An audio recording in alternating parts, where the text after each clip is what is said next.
दिल्ली में प्रदूषण की बिगड़ती स्थिति को देखते हुए क्लाउड सीडिंग कराने की तैयारी की जा रही थी, जिससे दिल्ली में बारिश कराई जाए। हालांकि इससे पहले ही नेचुरल बारिश ने सभी को खुश कर दिया। दिल्ली और एनसीआर में रहने वाले लाखों लोगों के लिए बारिश राहत बनकर आई है।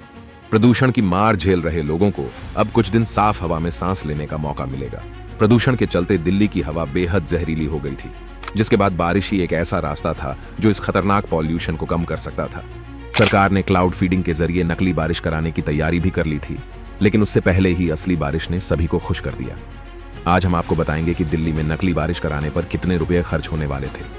दरअसल दिल्ली में हालात कुछ इस कदर बिगड़ रहे थे कि किसी को भी कुछ समझ नहीं आ रहा था। सरकार किसी भी तरह से प्रदूषण को कम नहीं कर पा रही थी, जिसके बाद आखिरकार कृत्रिम बारिश कराने का फैसला लिया गया। दिल्ली सरकार ने बताया कि वो इसका पूरा खर्च खुद उठाने के लिए तैयार है। हालांकि इसके लिए तमाम मंजूरियों का इंतजार किया जा रहा था। दिल्ली में पहली बार ऐसी बारिश कराने की बात हुई जिसमें प्लेन के जरिए बादलों की सीडिंग होती है और उसके बाद झमाझम बादल बरसते हैं।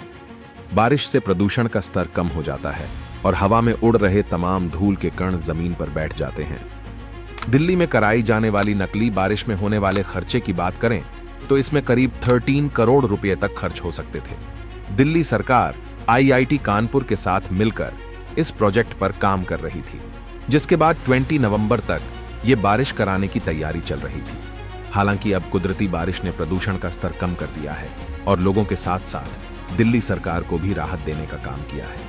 अब कम ही उम्मीद है कि दिल्ली में कृत्रिम बारिश कराई जाए।